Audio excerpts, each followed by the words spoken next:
মানে ছেলে সবকিছুই ভালো কিন্তু সমস্যা তবে হচ্ছে শিবির করে। শিবির করে।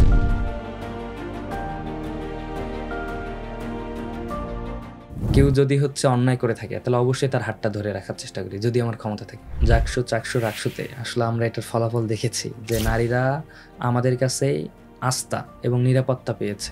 আমরা আসলে শিক্ষার্থীদের জন্য যেই ইস্তেহারটা দিব সেটা শতভাগ বাস্তবায়নের চেষ্টা করব। যে একটা লিডারশিপ স্কিল যেরকম ডেভেলপ হওয়া উচিত এটা আসলে ছাত্র শিবিরে না আসলে বোঝাটা খুবই মুশকিল ছিল।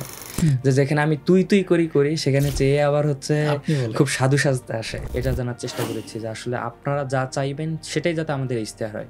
মন খারাপ করছে যে আমার 5 নম্বর আসামি দিল, আমি তো আসলে ছাত্র দলের আহ্বায়ক আমি তো 1 নম্বর আসামি হওয়ার ডিজার্ভ করি। অ্যাকসেপ্টেন্সের জায়গাটা আসলে জুনিয়ররা বুঝে যে কে কার কাছে নিরাপদ, কার কাছে খুব কমফোর্ট ফিল করে। মানে তাদের নিজের ল্যাপটপ, নিজের বিছানা, টেবিল সব হচ্ছে মানে দিয়ে দিয়েছে একেবারে নিঃস্বার্থভাবে। এগুলো আসলে শিক্ষার্থীদের কল্যাণে যে একটা তৃপ্তি, মানে এই তৃপ্তিবোধটার জন্যই কাজ করা। কিন্তু সেই সময় ছাত্রদলের সদস্য সচিব আরেফিন ভাই উনি স্পষ্টভাবে এইভাবে বলার চেষ্টা করছে, মিলিটারি এনে সিভিলিয়ানদেরকে অবমূল্যায়ন করা হয়। তোমার স্যার তো এত ভয় পড়ছে, মানে উনি তো এখন হেলমেট পরে আছে, তারা তো আসলে সন্ত্রাসী না, তারা তো আসলে খুব ভালো মানুষ, তাদেরকে মানে কেন আমি রাগ দেখাবো। ঠিক এইভাবেই উত্থাপন করছে যে আমরা এতদিন ধরে শিক্ষার্থীদের জন্য কিছু করতে পারিনি, দেখাতে পারিনি, তাই আমাদেরকে কাজ করার সুযোগ দিতেই হবে। আমার এখন ক্লাস শেষ হবে তার আগেই হচ্ছে যে আমার সিনিয়র জুনিয়ররা ক্লাসরুমের সামনে দাঁড়িয়ে আছে। আপনার শিক্ষা প্রতিষ্ঠানের ম্যানেজমেন্ট করে ফেলুন সম্পূর্ণ ডিজিটালাইজড। ব্যবহার করুন তালিমি ক্লাউড স্কুল বা মাদ্রাসা ম্যানেজমেন্ট সফটওয়্যার। সফটওয়্যারটি সম্পূর্ণ ফ্রি ট্রায়াল নিতে এখনই কিউআর কোড স্ক্যান করুন বা কমেন্টে দেওয়া লিঙ্কের ফর্মটি ফিল আপ করুন।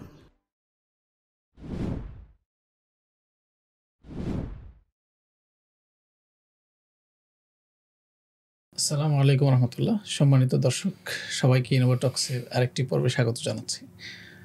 বরাবরের মতোই আমরা আজকে আরেকজন অতিথির সাথে কথা বলবো, যিনি আপনাদের সবার পরিচিত। জগন্নাথ বিশ্ববিদ্যালয় কেন্দ্রীয় ছাত্র সংসদ যকসুর আসন্ন যে নির্বাচন, সেখানে ছাত্র শিবির সমর্থিত প্যানেল অদম্য জবিয়ান ঐক্য নামের যেই প্যানেলটি আছে সেটার জিএস পদপ্রার্থী এবং জগন্নাথ বিশ্ববিদ্যালয়ের বাংলা ইসলামী ছাত্র শিবির চ্যাপ্টারের সম্মানিত সেক্রেটারি আব্দুল আলিম আরিফ ভাই। আসসালামু আলাইকুম রহমতুল্লাহ। ওয়ালাইকুম আসসালাম রহমতুল্লাহ। কেমন আছেন? আলহামদুলিল্লাহ, আপনি কেমন আছেন? আলহামদুলিল্লাহ ভালো আছি।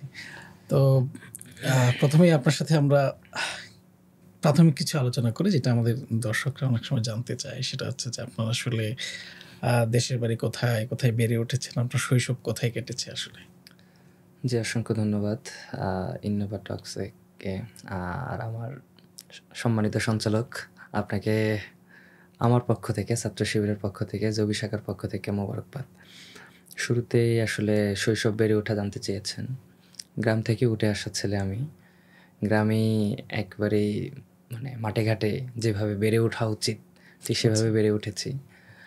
শৈশবকাল কেটেছে রংপুর বিভাগের নীলফামারী জেলার জলঢাকা উপজেলার কাঠালি ইউনিয়ন। গ্রাম হচ্ছে দক্ষিণ দেশিবাই। সেই গ্রামেই ছোটো থেকে বড় হয়েছি। দক্ষিণ দেশিবাই সরকারি প্রাথমিক বিদ্যালয় থেকে আমার প্রাইমারি স্কুলের পড়াশোনা হয়েছে। ওই স্কুলেরই টিচার হচ্ছেন আমার মা। তো আমার মায়ের স্কুলেই আসলে আমার পড়াশোনা বেড়ে ওঠা।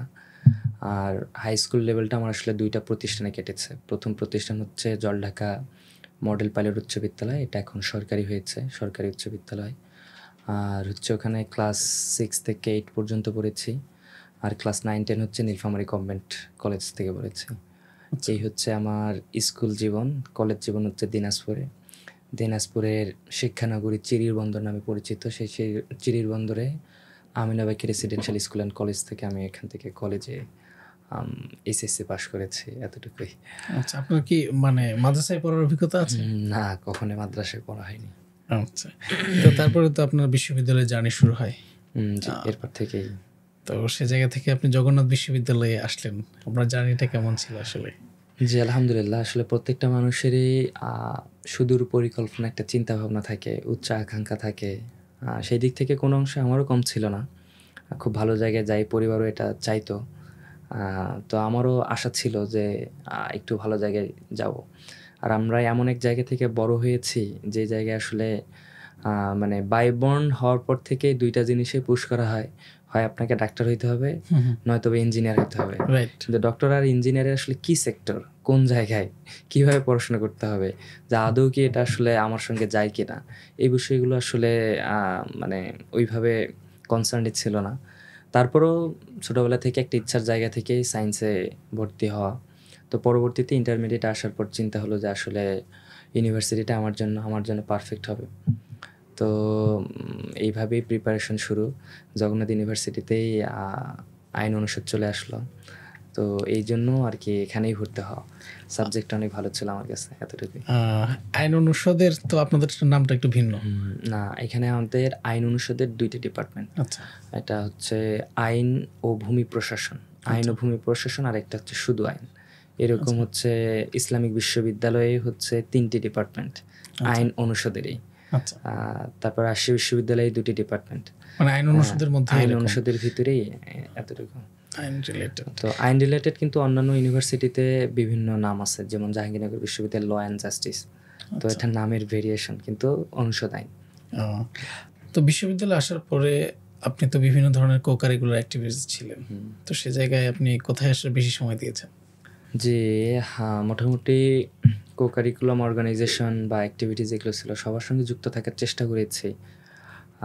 তো সবথেকে বেশি সময় দিয়েছি বিতর্কে, তারপর আবৃত্তিতে, ক্যারিয়ার ক্লাবে, আইটি ক্লাবে। আর এর থেকেও বিতর্কের থেকেও একটি জায়গায় বেশি সময় দিয়েছি, সেটা হচ্ছে আমার ডিপার্টমেন্টাল ল্যান্ড ল ক্লাব।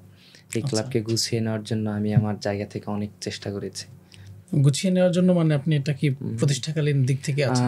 প্রতিষ্ঠাকালীন দিক থেকে শুরু থেকে আমি এটার সঙ্গে এঙ্গেজমেন্ট ছিলাম। সর্বশেষ হচ্ছে এটার অর্থ সম্পাদক ছিলাম। তো আসলে একটা ক্লাবকে কিভাবে অর্গানাইজভাবে ডেভেলপ করা যায়, সেই সময় আমাদের যিনি ক্লাব মডারেটর ছিল Rafia Khatun, assistant professor ma'am এখন অস্ট্রেলিয়া আছে। তো সব মিলে আসলে ম্যামের সহযোগিতা এবং সেই সময় আমরা যারা কমিটিতে ছিলাম সবাই আসলে খুব মানে আগ্রহী ছিল। সবার উৎসব মুখর, মানে আগ্রহের জায়গাটা অনেক বেশি ছিল যে আসলে আমার ডিপার্টমেন্টে এই ক্লাবটাকে আমাদের ডেভেলপ করতে হবে। এই ক্লাবটা যাতে কোনোভাবেই শুধু এই ডিপার্টমেন্টের ভিতরে সীমাবদ্ধ না থাকে। কারণ বোঝানোর চেষ্টা করছে এইভাবেই, পৃথিবীর মানে বাংলাদেশের যতগুলো মামলা হয় সবগুলোই কোনো না কোনো একভাবে আপনি ল্যান্ডের সঙ্গে রিলেটেড পাবেনই। প্রায় 80% পারিবারিক মামলাও কিন্তু ল্যান্ডের সঙ্গে রিলেটেড থাকে। তো সবগুলো মিলে আসলে এই জায়গাটাকে মানে শুধু ল্যান্ডটাকে ল্যান্ড ডিপার্টমেন্টের ভিতরে না রেখে, ল ডিপার্টমেন্টের ভিতরে না রেখে কিভাবে পুরো ইউনিভার্সিটিতে এঙ্গেজ করা যায় সেই জন্য কাজ করার চেষ্টা করেছি। তো আলহামদুলিল্লাহ এখন ক্লাবটা আলহামদুলিল্লাহ ভালো অবস্থায় আছে। এটা ভবিষ্যতে ভালো করবে এই দোয়া করি। যেটা হয় যে অন্যান্য বিশ্ববিদ্যালয় যেগুলোতে আবাসিক হল থাকে সেখানেই তো তারা থাকে আসলে, তো আপনি কি আবাসিক হলের তো আর সুযোগ হয়নি? না, আসলে সুযোগ হয়নি। আমি অ্যাডমিশন কোচিং করেছিলাম জীবনে প্রথম ঢাকায় এসে ইউসিসি কোচিংয়ে। এখানেই আমার কোচিংয়ে ভর্তি হওয়া। এখানে কোচিং করার পর আমি তৎকালীন সময় ফার্মগেটেই ছিলাম, পূর্ব রাজাবাজারে। ফার্মগেট থেকে এখানে অ্যাডমিশন হওয়ার পর, জগন্নাথ ইউনিভার্সিটি অ্যাডমিশন হওয়ার পরেও আমি এখানে প্রায় 2 মাস ছিলাম, মানে এদিকেই ছিলাম। তো এখানে সেই সময় যে প্রবলেমটা ফেস করতাম যে এখান থেকে প্রতিদিন সকাল 6টা 10-15-এর ভিতরে আমাকে বাস ধরা লাগতো, আবার ফিরতে ফিরতে একবারেই ঠিক মাগরিবের আজানের মতো দিত। তো এই জায়গাটা আমাকে খুব পেইন হইতো আর কি। আসলে নিজের একাডেমিক বিষয়টা তো বাদেই দিলাম, যে নিজের নামাজের জায়গা, রিল্যাক্সের জায়গা, কোনো জায়গায় তৃপ্তিবোধের জায়গা থেকে পাচ্ছিলাম না।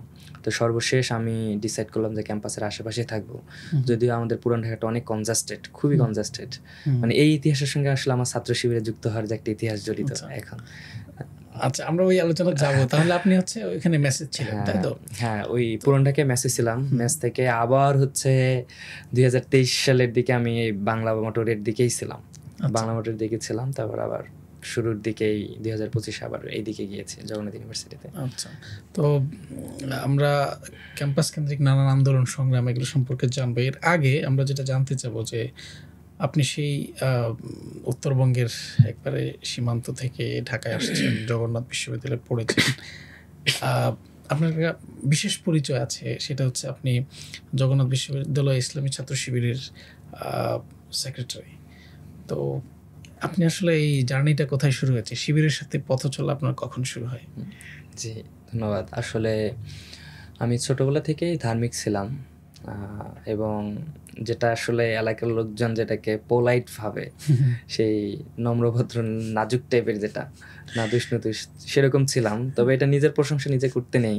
তবে বিষয়টা হচ্ছে সেই সুবাদে আমি যখন ক্লাস 9-10-এ ছিলাম তবলিগের সঙ্গে টোটালি যুক্ত ছিলাম, খুব ভালোভাবে যুক্ত ছিলাম। আচ্ছা।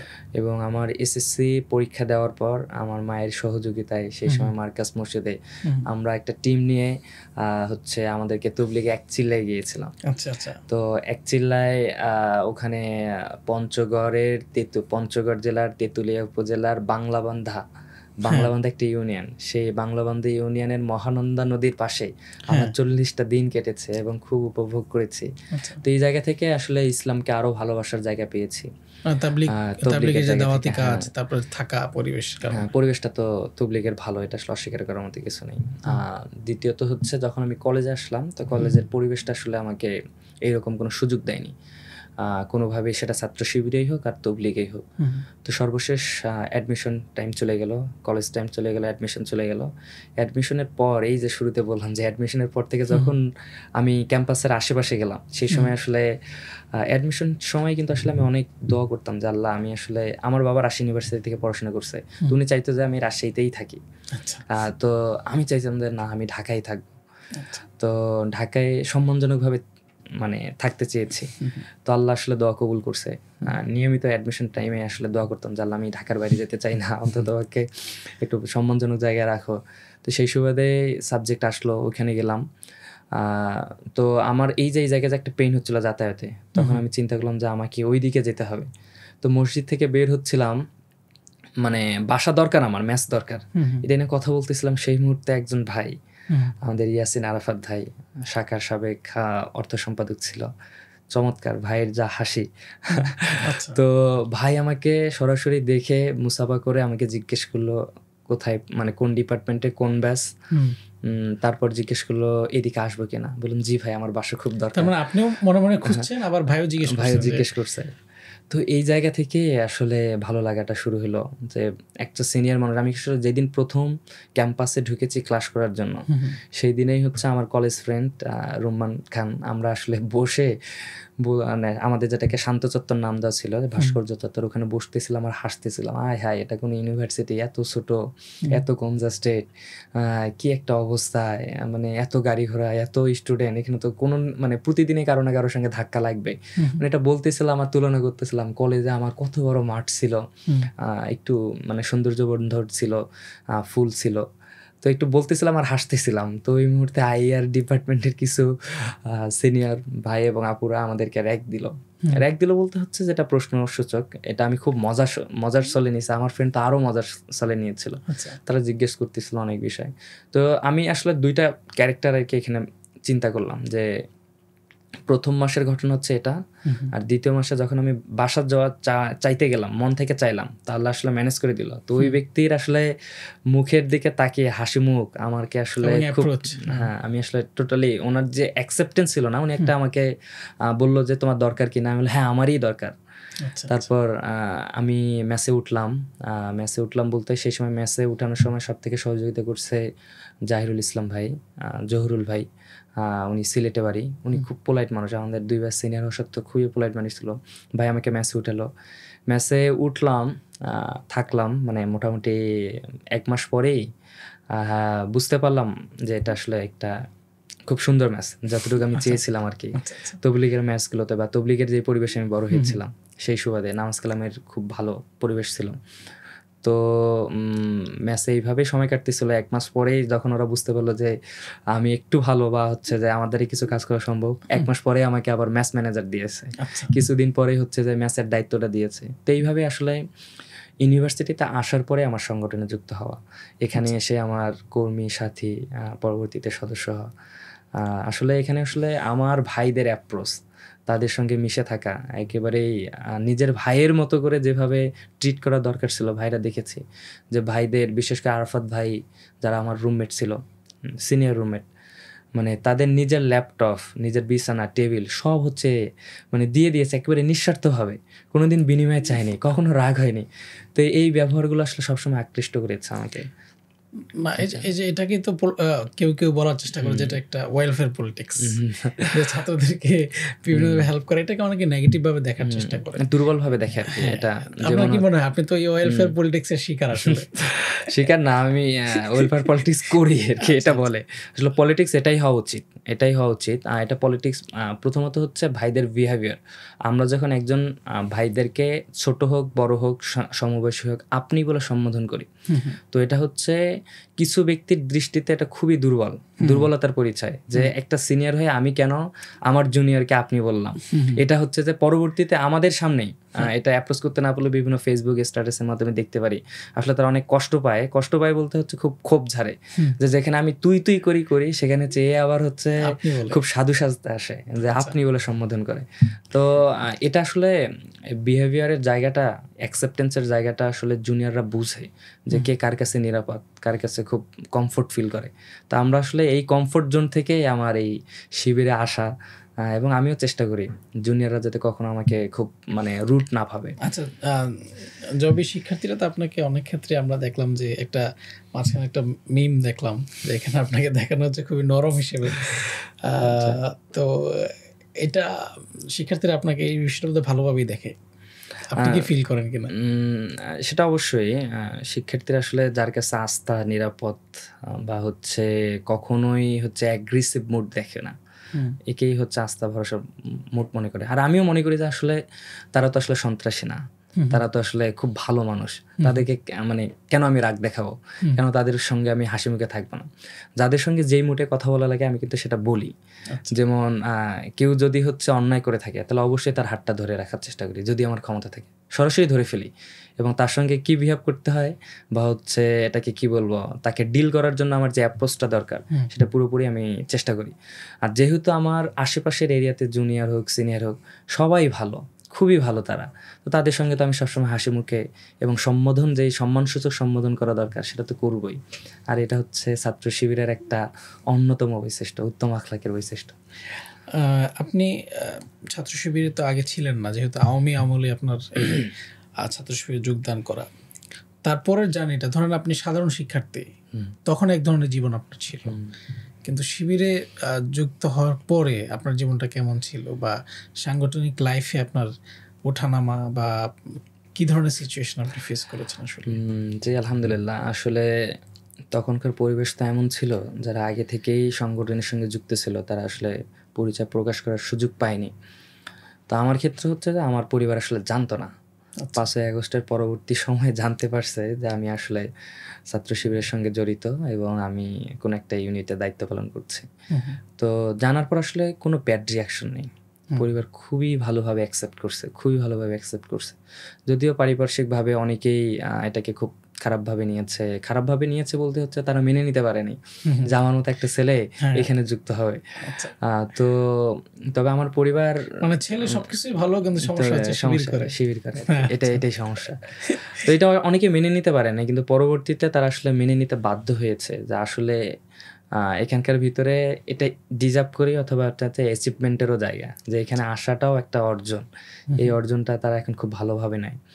তো সবগুলো মিলেই ইউনিভার্সিটিতে আসার পর মানে সদস্য হওয়ার পরে কিছুদিন ক্যাম্পাস থানা সভাপতি ছিলাম, তারপর কিছু ডিবেট সার্কিটে কাজ করার সুযোগ হয়েছে। ডিবেট সার্কিটে কাজ করার সুবাদেই আসলে আমার মানে সারা বাংলাদেশে একটু সফর করার মানে একটা এক্সপিরিয়েন্স ছিল। তো সবগুলো মিলে আর কি আমি বলবো যে আমার পরিবর্তনের জায়গাগুলো, যে একটা লিডারশিপ স্কিল যেরকম ডেভেলপ হওয়া উচিত, এটা আসলে ছাত্র শিবিরে না আসলে বোঝাটা খুবই মুশকিল ছিল। একজন মানুষের সঙ্গে কথা বলার অ্যাপ্রোচ, কে কখন খুশি হবে, কাকে কোন মুডে কথা বলতে হবে। আমি অনেক ফ্রেন্ডে আমি দেখেছি যে তারা আসলে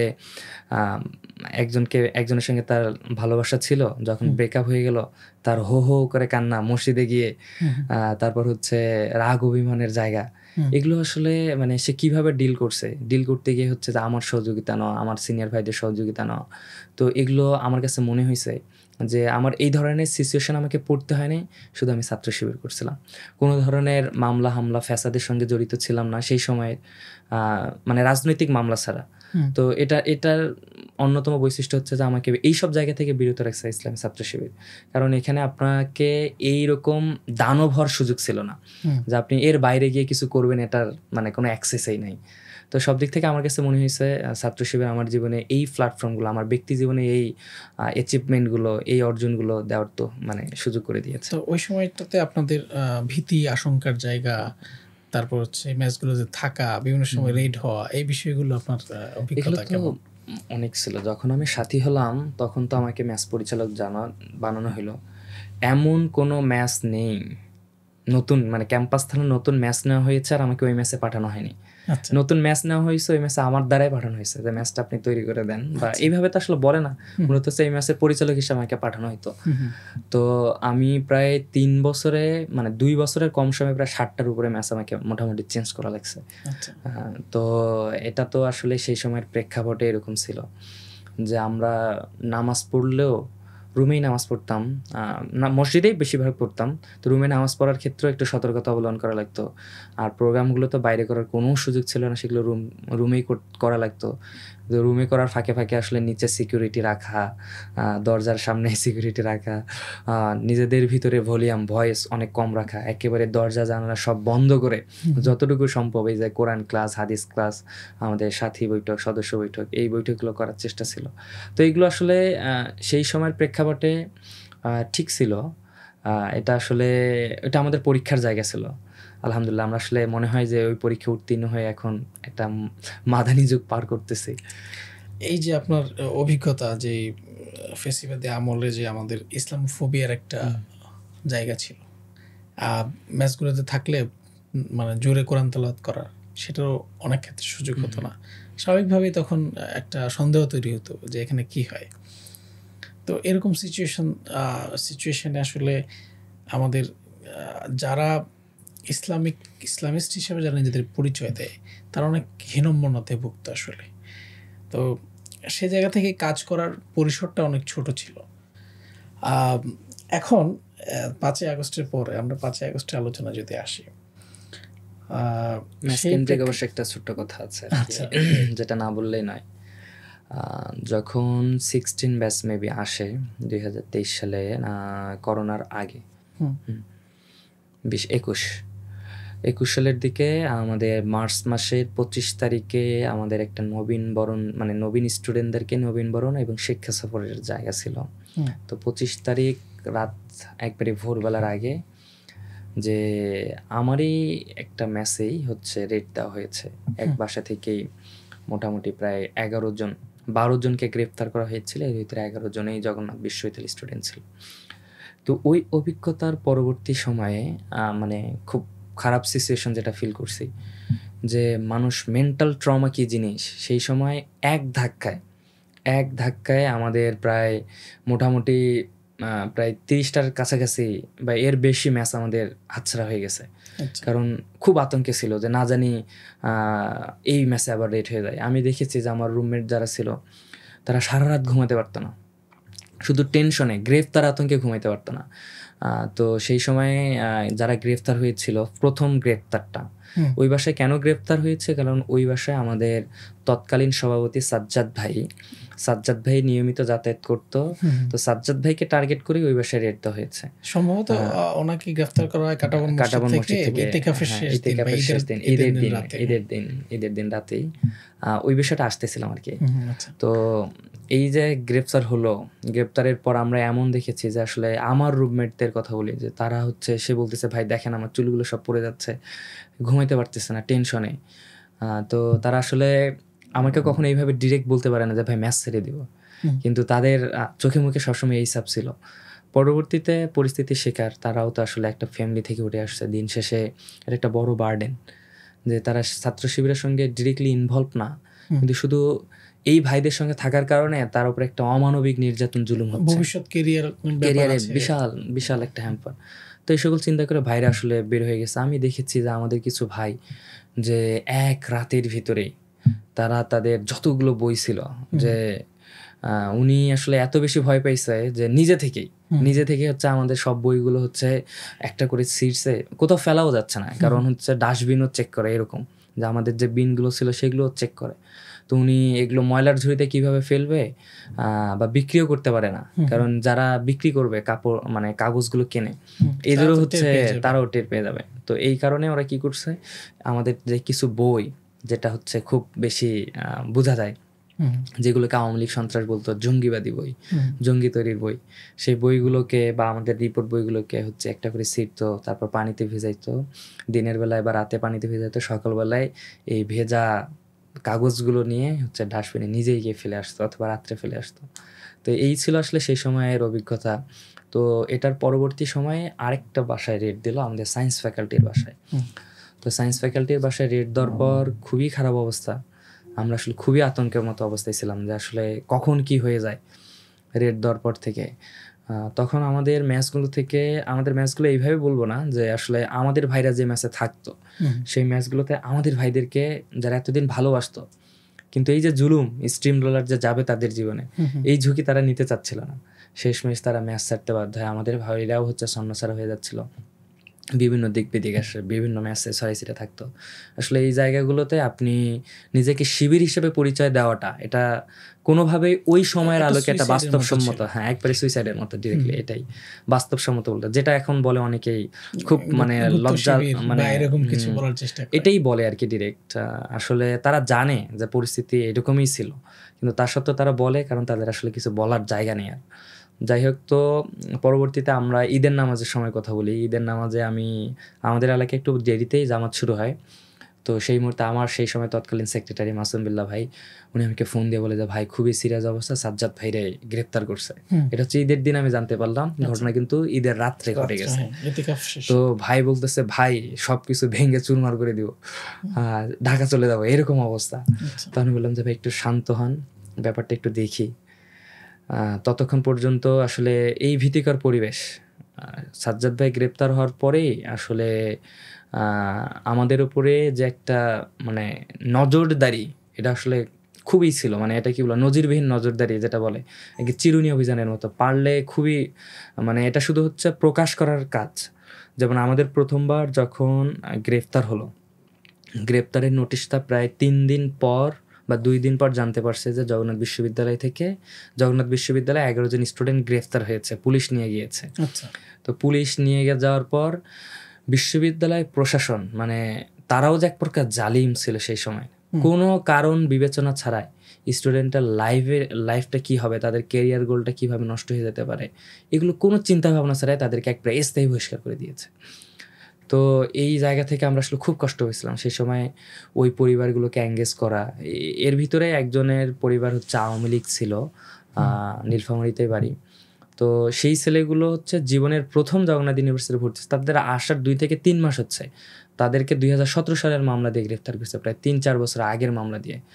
তো তারা এটা আসলে সেই সময় ফুটে ওঠার চেষ্টা করছে, কিন্তু এই যে মিডিয়ার যে একটা ত্রাস ছিল, মিডিয়া সন্ত্রাস যেটা বলবো আর কি, মানুষকে শিবিরকে মানুষ হিসেবে ট্রিট না করার ফসল, যে তারা আসলে ওই যে ফার্স্ট ইয়ার স্টুডেন্টরা, তারা আসলে তাদের যে প্রাপ্য মর্যাদাটুকু ছিল, যে আইনি অধিকার পাওয়ার যে একটা জায়গা ছিল, এই জায়গাটার স্কোপ দেওয়া হয়নি। তো সর্বশেষ ভাইদের ওপর একটা মানে খুব মানে নির্যাতন গেছে। এই কারণে আসলে আমাদের জগন্নাথ ইউনিভার্সিটিতে তো আসলে অন্য ইউনিভার্সিটিতে তো হল ছিল, আমাদের তো হল নেই। তো আমাদের এই সংকীর্ণতা বা হীনমন্যতার জায়গায় এই জায়গাগুলোতে আসলে আমাদের সব জায়গায় ভীতিকর পরিবেশ ছিল। যেমন অন্যান্য ইউনিভার্সিটির ক্ষেত্রে আমরা দেখি যে একটা হল এক জায়গায় অবস্থিত, এটা এক থানার আন্ডারে। তো আমাদের হলগুলো তো বা আমাদের ম্যাচগুলো তো বিক্ষিপ্ত, যে আমাদের জগন্নাথের আশেপাশে 4টা থানা, সূত্রাপুর থানা, কোতোয়ালি থানা, বংশাল থানা, ওয়ারি থানা, সব জায়গায় আমাদের। তো এই জায়গায় সব জায়গার আতঙ্কের বিষয় থাকা লাগতো, যে কখন কোন থানা কোন দিক থেকে রেড দেয়। এই যে সবসময় নিরাপত্তাহীনতায় যে একটা ভোগা, মেন্টাল ট্রমা, এটা আসলে জালিম স্বৈরাচার হাসিনা এটাই আমাদের দেখিয়ে দিয়েছে। তো আলহামদুলিল্লাহ 5 আগস্ট পরবর্তী সময়ে আমরা এটা এখন নিরাপদ ফিল করি। আচ্ছা, বিশ্ববিদ্যালয়ে জগন্নাথ বিশ্ববিদ্যালয়ে যখন প্রথম আসছেন, তখন তো আসলে হঠাৎ এসে আপনার কাছে একটু ধাক্কা খেয়েছেন, ছোট ছোট বিল্ডিং দেখে বা এরকম যাই হোক। এখন আপনি এটাকে কিভাবে দেখবেন, আপনার বিশ্ববিদ্যালয়টাকে আপনি কিভাবে ডিসক্রাইব করবেন? আসলে মানুষ তো আশাই পাচ্ছে, আমিও ঠিকই সেই আশায় এখানে এসেছিলাম। ফার্স্ট ইয়ারে ভর্তি হওয়ার আগ মুহূর্তেই আমাকে জানানো হয়েছিল তোমাদের তো হলের কাজ চলছে, কিন্তু আর কিছুদিন লাগবে, হয়েই যাবে। তারপর আমার এক বান্ধবী ছিল, কলেজ ফ্রেন্ড বলবো, হ্যাঁ, সে আমাকে ফোন দিয়ে বললো যে আচ্ছা আমিও তো এই ডিপার্টমেন্টে চান্স পেয়েছি, আবার শেরে বাংলা কৃষিতেও চান্স হয়েছে, আমার কাছে শুধু একটু ইনফরমেশন জানতে চায় যে আসলে আমি কি জগন্নাথে আসবো নাকি কৃষিতে থাকবো। তখন আমি আমার সিনিয়রদের জিজ্ঞেস করলাম যে আসলে তার তো বাস্তবতা অনেক, তাহলে কী করা যায়। বলতেছে 1 মাসের ভিতরেই হল হয়ে যাবে, কোনো সমস্যা নেই।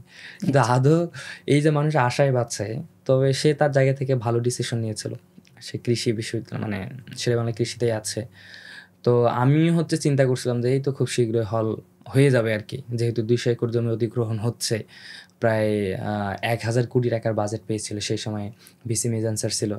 তো উনি এত বড় একটা বাজেট নিয়ে আসছে, এত টাকা থাকলে তো আসলে কোনো কাজ আটকানোর কথা না। কিন্তু দিন শেষে আসলে যেই লাউ সেই কদু, মানে আসলে টপ টু বটম আওয়ামী লীগের একেবারেই শিক্ষিত লোক থেকে একেবারেই অশিক্ষিত লোক, যে চাঁদাবাজ দুর্নীতিবাজ, সেটার করাল গ্রাসের একেবারে বহিঃপ্রকাশ যেটা বলবো, এবং শিক্ষার্থীর ওপর যে অধিকারটা ছিল সেটা বঞ্চিত করছে আমাদের তৎকালীন সেই প্রশাসন। আমি আসলে এই আশায় জগন্নাথে আসছিলাম। তখন শুধু আমাদের একটা মাত্রই বিল্ডিং ছিল, বড় বিল্ডিং, সেটা আমরা এখন হচ্ছে শহীদ সাজিদ ভবন, আমাদের ইকরাম হক সাজিদ 5ই আগস্ট পরবর্তী সময় আমাদের জগন্নাথ বিশ্ববিদ্যালয়ের একমাত্র শহীদ। তো সাজিদ ভাইয়ের নামে এই ভবন আগে ছিল মেবি 9 তলা, আমরা 9 তলা কি 7 তলা ছিল, যে এটার 9 বছরে 9 তলা হয়েছে, আর বাকি ফ্লোরগুলো এটা 20 তলা হওয়ার কথা ছিল। তো এটা আসলে প্রপার টাইমে, জাস্ট টাইমে এটা না হওয়ার কারণে এখন পরবর্তীতে রাজুক থেকে বা বিভিন্ন জায়গা থেকে এক্সপার্ট এসে বলছে যে আসলে বিল্ডিংটাতে আর 20 তলা উঠানো যাবে না। আচ্ছা, মানে এত বেশি এটার অবহেলা বা পরিচর্যাহীনতা করা হয়েছে।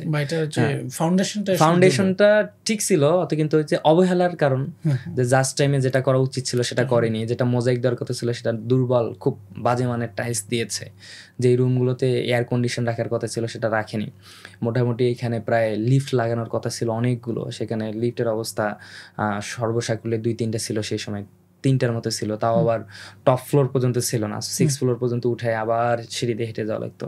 তো এই প্রবলেমগুলো ছিল। তারপরও মানে জীবন মানে যে একটা সংগ্রাম, এই সংগ্রামটাকে আসলে ছাত্র শিবিরে আসার কারণে খুব ভালো লাগতো আর কি। বিশ্ববিদ্যালয়ে আসলে যারা ভর্তি হয় সকলেই আসলে ভর্তি হয় ডিপার্টমেন্টের জায়গা থেকে, কিন্তু আসলে যে ফেসিলিটিসগুলো পাওয়ার কথা ছিল, সেটা আবাসন facilities, cafeteria facilities, room facilities, আপনার গবেষণা ফেসিলিটিস, যারা একটু দূর থেকে যাতায়াত করে পরিবহন ফেসিলিটিস, আল্লাহর ওয়াস্তে তার ন্যূনতম সিটে ফোটাও এই জগন্নাথের স্টুডেন্টরা পায় না। তারপর জগন্নাথের স্টুডেন্টরা তারা আবেগ অনুভূতির জায়গা থেকেই এটাকে তাদের নিজে থেকে বলে যে এটা আমাদের দ্বিতীয় পরিবার, কারণ দীর্ঘদিন এখানে সময় কাটায়। তা আমি বলবো যে এটা আসলে আমার দ্বিতীয় পরিবার না, এটা হচ্ছে আমার একটা পরিবারের অংশ। একেবারেই মানে এমন কোনো ডিপার্টমেন্ট নেই যেই ডিপার্টমেন্টে আমার যাওয়া হয়নি, যেই ডিপার্টমেন্টের শিক্ষক, তারপর শিক্ষার্থী হোক, কর্মকর্তা, কর্মচারী, সবার সঙ্গে আমার এঙ্গেজমেন্ট, আমি এটাকে আমার পরিবারের মতো নিয়েছি। এবং আমি ওতপ্রোতভাবে এটার সঙ্গে এমনভাবে জড়িত যে আসলে কখন কোন জায়গায় কোন হলগুলো উঠতেছে, দ্বিতীয় ক্যাম্পাসের কাজগুলো কেন হচ্ছে না, সার্বক্ষণিক হচ্ছে যে এই টেনশনে থাকতাম যে আসলে এটা না হলে শিক্ষার্থীদের যে একটা দুর্ভোগ, এই দুর্ভোগটা আসলে কমবে না। তো এই জায়গা থেকে আমার মনে হয়েছে যে আমার সিনিয়র হোক, জুনিয়র হোক, যারা এখন অধ্যয়নরত আছে, তাদের জন্য যদি কিছু করে যেতে পারি, এই সার্থকতাটাই, মানে আমার জীবনের এটাই সার্থকতা। এই কারণেই মনে হয় যে জগন্নাথ বিশ্ববিদ্যালয় এটা আমার দ্বিতীয় পরিবার না, এটা আমার পরিবারের একটা অংশ। সবগুলো মিলে এই আর কি, মানে জগন্নাথকে আপন করে নিয়েছি এইভাবেই। আচ্ছা, এই যে বিশ্ববিদ্যালয়ের অনেকগুলো সংকটের কথা বললেন, কিছু সংকট আপনারা উত্তরণের জন্য তো ইতিমধ্যে 5ই আগস্টের পর অনেকগুলো আন্দোলন সংগ্রামে ছিলেন, সেই অভিজ্ঞতাগুলো আসলে কেমন ছিল? কিছু সংকট, হ্যাঁ অনেক সংকট, আসলে এখানে আসলে সংকট নেই কোন জায়গায়, এটাই হচ্ছে প্রশ্ন, মানে সব জায়গায় সংকট। তো এই সংকটগুলো, কিছু সংকট হচ্ছে তৈরি করা হয়েছে, কিছু সংকট হচ্ছে তাদের কাছে সলিউশন থাকা সত্ত্বেও তারা হচ্ছে এটা প্রবলেম সলভ করেনি সেই সময়। আর কিছু সংকট হচ্ছে মানে সংকটগুলো মানে এটা উদ্ভূত, সমসাময়িকভাবে এটা তৈরি হয়ে গেছে। যেমন আমরা এখন যেটা দেখি যে এই যে এখন যে ভূমিকম্প, একটা প্রাকৃতিক দুর্যোগ চলতেছে, এই যে বিপদকালীন সময়, তো এটা কিন্তু 10 বছর আগেই আমাদের রাজুক বা সেই সময় তৎকালীন যারা এক্সপার্ট ছিল তারা এসে বলে গেছে যে এই ভবনগুলো হচ্ছে মারাত্মক ঝুঁকিপূর্ণ। তো সেই সময় প্রশাসন যদি একটা স্টেপ নিত, তাহলে হচ্ছে এখন আজকের দিনে এসে সবাইকে এই আতঙ্কে থাকা লাগতো না যে হচ্ছে যে এই বুঝি পলিস্টারটা খুলে আমার মাথায় পড়ে গেল। এই যে গতকালকের ঘটনাই বলি, আমাদের ম্যাথ ডিপার্টমেন্টের আশরাফ স্যারের রুমে হচ্ছে উনি ওনার পলিস্টারটা খুলে পড়ে গেছে। পরে প্রক্টর স্যার আমাদেরকে বলতেছে তোমার স্যার তো এত ভয় পড়ছে, মানে উনি তো এখন হেলমেট পরে আছে। তো যার শিক্ষকরা তো একটা ছোট্ট ডরমিটরি বা ওনার একটা চেম্বার রুমে থাকেন, তো তার রুমের যদি এই অবস্থা হয়, ক্লাসরুমের অবস্থা তো আরও ভয়াবহ, খুবই ভয়াবহ। তো আসলে সবসময় এই শিক্ষার্থীদের এই আতঙ্কগুলো নিয়ে থাকতে হয়। আমরা আগে থেকে এগুলো নিয়ে কথা বলতেছিলাম যে আসলে কোনো ডিপার্টমেন্টেই পর্যাপ্ত ক্লাসরুম নেই, মাল্টিমিডিয়া সার্ভিস নেই। একটু এই ডিপার্টমেন্টের ইন্টারনাল ইস্যুর কথা বাদেই দিলাম, অন্ততপক্ষে পর্যাপ্ত ক্লাসরুম, পর্যাপ্ত শিক্ষক এবং হচ্ছে ক্লাসের ফাঁকে ফাঁকে এমন হয়ে গেছে আমার এখন ক্লাস শেষ হবে তার আগেই হচ্ছে যে আমার সিনিয়র জুনিয়ররা ক্লাসরুমের সামনে দাঁড়িয়ে আছে।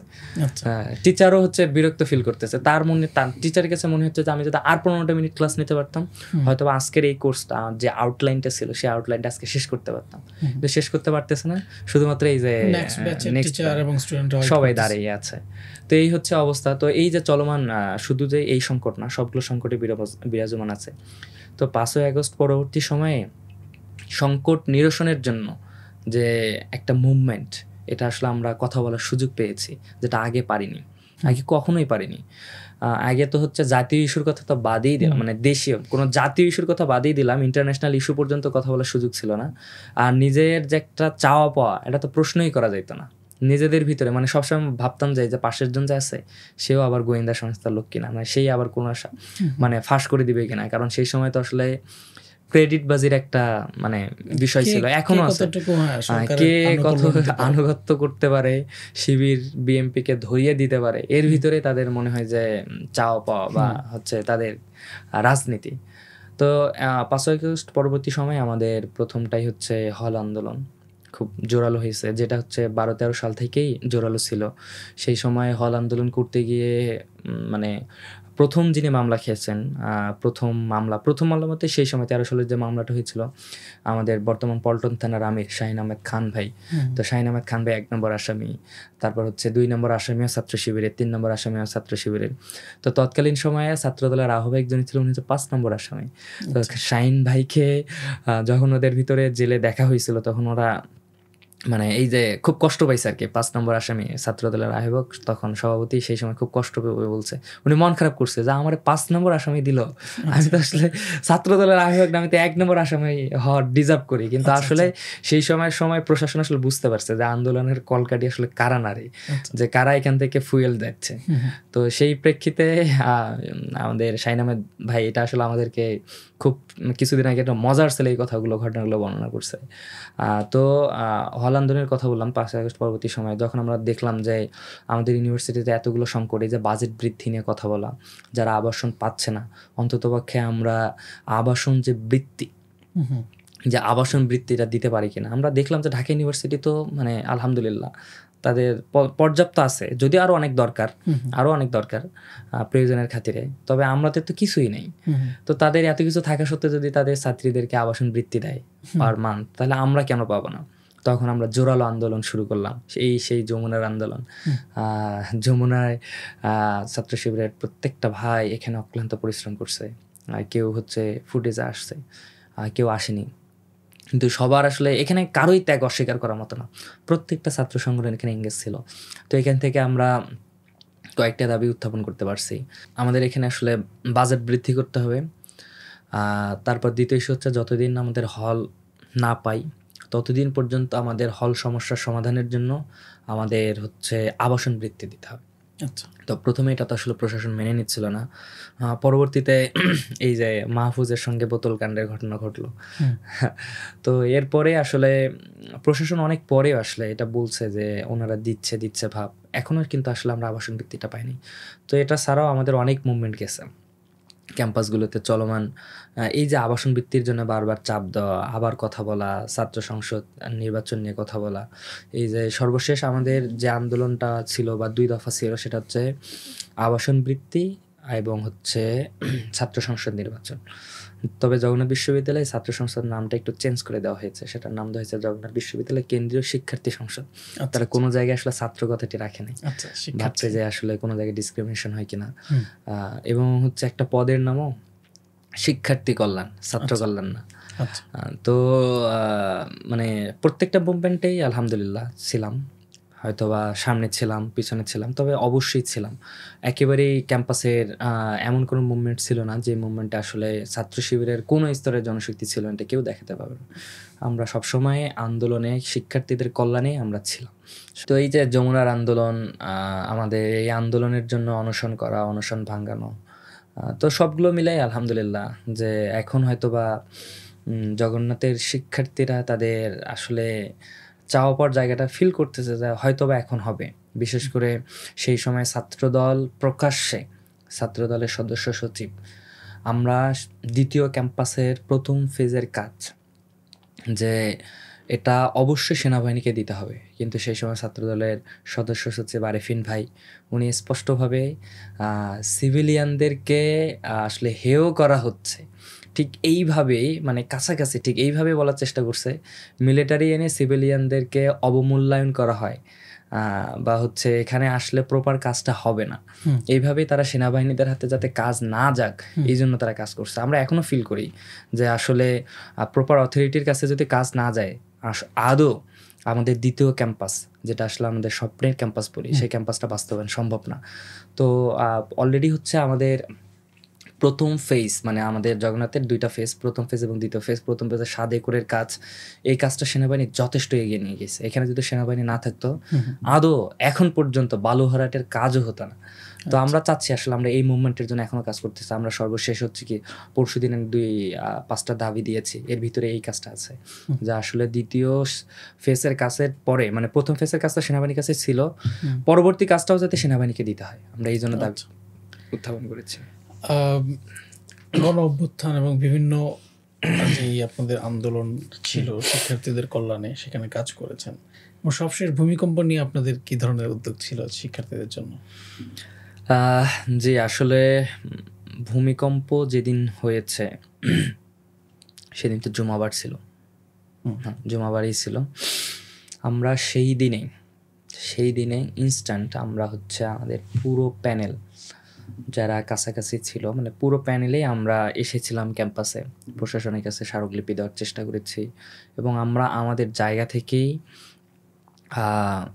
কোন জায়গাগুলো, কোন বিল্ডিংটা হচ্ছে খুবই দুর্বল, ফাটলরত অবস্থায় আছে, বা এখানে এখনই বিল্ডিংটা কনস্ট্রাকশন করা উচিত, এটা হচ্ছে সংস্কার করা উচিত, সেই বিল্ডিংগুলো আমরা আইডেন্টিফাই করার চেষ্টা করেছি। আমরা হচ্ছে একবারে স্পষ্টভাবে দেখিয়ে দেওয়ার চেষ্টা করেছি যে দেখেন এই বিল্ডিংয়ের এই জায়গাটা ফাটল ধরছে, যেটা অনেক পুরানো বিল্ডিং, এটা যদি এখনই সংস্কার না হয় তাহলে এটা আমার আপনার অনেকেরই হচ্ছে ঝুঁকির কারণ হয়ে যাবে, নিরাপত্তাহীনতার কারণ। প্রশাসন এটা দেখেছে, খুব ভালোভাবে নিয়েছে। তো ভূমিকম্প নিয়ে আমাদের পদক্ষেপ হচ্ছে তাৎক্ষণিকভাবে ইমিডিয়েটলি আমরা প্রশাসনের কাছে চাপ প্রয়োগ করার চেষ্টা করেছি যে শিক্ষার্থীদের নিরাপদ যে স্থান, সেটা যদি তার নিজ বাসা হয় তাহলে অবশ্যই বাসায় পৌঁছানোর ব্যবস্থা করা। আমরা এটাও বলেছি যে যতদিন এখানে তো আসলে ক্লাস পরীক্ষা বন্ধ রাখা উচিত হবে না, সেশন যাতে সৃষ্টি না হয়, তাহলে অবশ্যই অনলাইনে ক্লাস রাখা যেতে পারে। এবং এই যে মাঝখানে আপনারা বন্ধটা দিবেন, যেটা আপনার ভ্যাকেশন তৈরি করলেন বিপদকালীন সময়, এই ভ্যাকেশনে যাতে প্রশাসন ঝিমিয়ে না থাকে, এই বিল্ডিংগুলোর মানে যেগুলো ফাটল ধরেছে সেগুলোর সংস্কার কাজগুলো খুব দ্রুত করে নেয়। এবং আমরা স্পষ্টভাবে বলেছি যে আমাদের এক্সপার্ট দিয়ে যত দ্রুত সম্ভব এক্সপার্ট দিয়ে আপনারা হচ্ছে এগুলো আইডেন্টিফাই করেন এবং সমস্যা চিহ্নিত করে দ্রুত সমাধানের চেষ্টা করেন। আসলে আমাদের বিল্ডিংগুলো এমন না যে হচ্ছে যে যেটা খুব দ্রুত রাতারাতি সংস্কার করা সম্ভব, তবে ধীরে ধীরে সম্ভব আর কি। তবে এর কারণে যাতে একটা কাজের কারণে আরেকটা কাজ পিছিয়ে না যায়, এই কারণে আমরা ওইভাবেই আমাদের প্রস্তাবনাগুলো সাজিয়েছিলাম। আমরা অনলাইনে যেটা দেখেছি যে বিভাগীয় শহরগুলোতে সম্ভবত বাস দিয়েছিলেন সাধারণ শিক্ষার্থীদের জন্য, এই উদ্যোগটা আসলে কিভাবে? এটা হচ্ছে আমরা করেছিলাম, প্রথমত আমরা আমাদের জায়গা থেকে কোনোভাবে আচরণবিধি লঙ্ঘন হোক এটা কখনোই চাইনি। আমরা দেখলাম যে আমরা প্রথমবার হচ্ছে দাবি উত্থাপন করলাম যে অবশ্যই বাস দিতে হবে, যেহেতু ছুটি দিচ্ছে প্রশাসনের পক্ষ থেকে বাস দিতে হবে। তো তারা পর্যাপ্ত বাস দিল না। আমরা দেখলাম আমাদের বাসগুলো কিন্তু দূরপাল্লার বাসের জন্য, মানে দূরপাল্লার বাসের জন্য না, ড্রাইভারও না, বাসটাও আসলে দূরপাল্লার জন্য না, পরিচিত না তাদের জন্য, ড্রাইভারদের জন্য। তো বাসটাও আসলে ওইটার জন্য কমফোর্ট না আসলে, যে দূরপাল্লার যাত্রীদের হচ্ছে যে সিটটা একটু কমফোর্ট হওয়া উচিত, বা হচ্ছে যে বেশি কনজেস্টেড না, একটু আরামদায়ক ফোল্ডিং চেয়ার হওয়া উচিত, যেটাকে আমরা চেয়ার কোর্স নামে জানি। তো আমরা আসলে প্রশাসনকে তারপর বলছিলাম যে যেহেতু বাসেই দিচ্ছেন একটু বাড়ান সংখ্যাটা, তো বিশ্ববিদ্যালয়ের এত সংকট যে বাসও নেই, আবার বলে ড্রাইভারও নেই, তাহলে তাৎক্ষণিক ম্যানেজও করতে পারে না।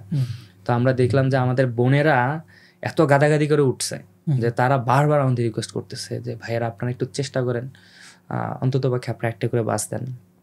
তখন আমরা সিদ্ধান্ত নিচ্ছিলাম, নির্বাচন কমিশনকে বারবার নক দিচ্ছি যে স্যার আসলে কি করব, বলতে এটা স্পষ্ট আচরণবিধি লঙ্ঘন। কিন্তু আমরা দেখতেছি যে অপরজনেরা খাবার দিচ্ছে, খাবার বিলি করতেছে, আবার এটাও বলতেছে যে তারা এক বেলায় খাবার দিয়ে, এইভাবে বলবো না যে হচ্ছে যে খাবার দিচ্ছে, আবার এটাও তাদের জায়গা থেকে হয়তো এটা ঠিক মনে হয়েছে যে নিয়ম ভঙ্গ করে, আচরণবিধি ভঙ্গ করে যদি আমার শিক্ষার্থীরা উপকৃত হয় তাহলে এটাই ভালো, এটাই কল্যাণকর।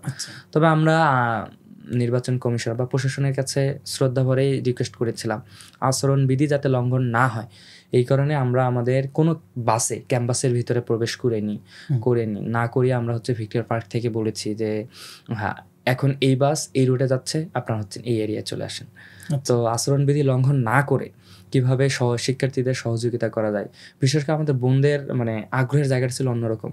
যখন তারা জানতে পারলো যে ছাত্র শিবির বাসের ব্যবস্থা করতেছে বিভাগীয় শহরগুলোতে, তখন তারা হুড় করে নেমে গেছে।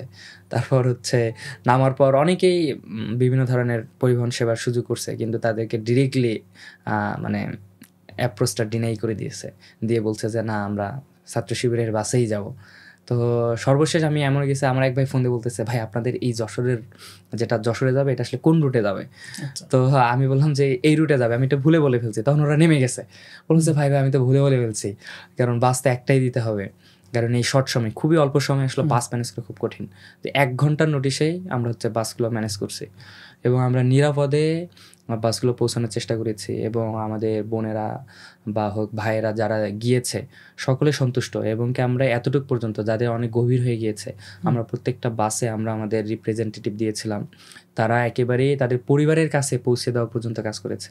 তারপর আবার তারা ওই দিনের ভিতরে ফিরে আসার চেষ্টা করছে, অনেক পরিশ্রম করছে। তো সর্বশেষগুলো আসলে শিক্ষার্থীদের কল্যাণে যে একটা তৃপ্তি, এই তৃপ্তিবোধটা আসলে মানে এই তৃপ্তিবোধটার জন্যই কাজ করা। তৃপ্তিবোধ নাকি আপনাদের ভোটের জন্য কাজ করছেন, আসলে কোনটা? এর আগেও তো আমরা কাজ করতেন, আসলে অবশ্যই করতাম। আমরা এর আগেও কাজ করেছি, কি কাজ করিনি? হয়তো বা তখনকার পরিবেশ ওরকম ছিল না। 5ই আগস্ট পরবর্তী সময় আপনারা দেখেন শিক্ষার্থীদের কল্যাণে, শিক্ষার্থীদের জন্য কোন কাজটা, কোন মুভমেন্টে আমরা ছিলাম না? অবশ্যই প্রত্যেকটা মুভমেন্টে ছিলাম, এবং প্রত্যেকটা মুভমেন্টে ইউনিকভাবে সবার থেকে কোনো অংশে কম ছিলাম না।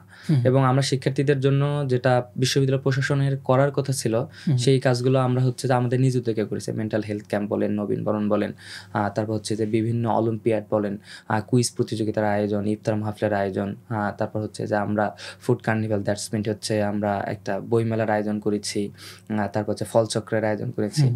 তো সবগুলো মিলে আসলে আমরা শিক্ষার্থীদের কল্যাণেই অনেক কাজ করছি। যে এই কাজগুলো তো হচ্ছে যোগসু ইলেকশনের অনেক আগে, তো সেই সময় তো জানতামও না যে আসলে ছাত্র সংসদ নির্বাচন যা আদৌ সম্ভব জগন্নাথে, আমরা জানতামও না যে, তবে আমরা চাইতাম।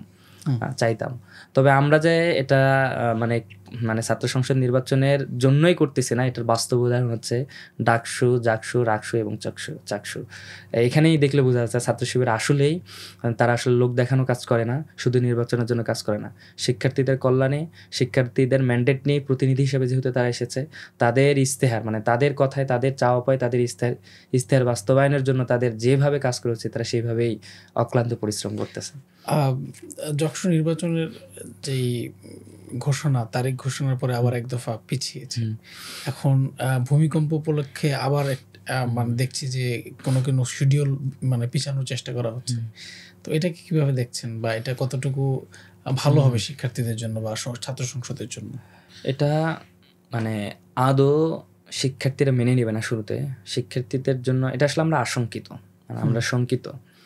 শিক্ষার্থীরা আবার জগন্নাথের স্টুডেন্টরা সেই জাতীয়ভাবেই পিছিয়ে যাক, এই একটা চক্র কুচক্রী মহলের পায়তারা এখন চলতেছে, আমরা এটা খেয়াল করতেছি আর কি।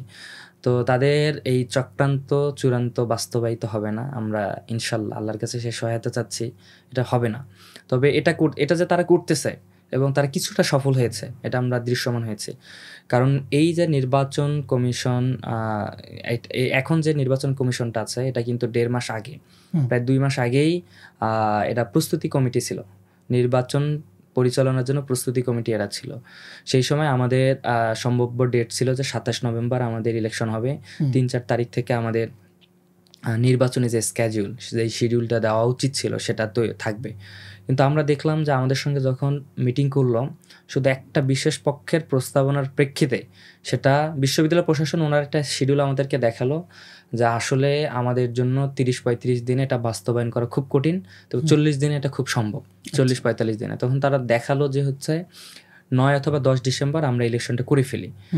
আমরা সবাই একমত, শুধু একটা বিশেষ পক্ষ, এই বিশেষ গোষ্ঠীর তাদের ওয়েলফেয়ার পলিটিক্স করতে হবে, তারা এতদিন ধরে কাজ করতে পারে নাই, ঠিক এইভাবেই উত্থাপন করছে যে আমরা এতদিন ধরে শিক্ষার্থীদের জন্য কিছু করতে পারি নাই, দেখাতে পারি নাই, তাই আমাদেরকে কাজ করার সুযোগ দিতেই হবে, এই মর্মে তারা হচ্ছে প্রস্তাবনা করছে নির্বাচন পেছানো হোক।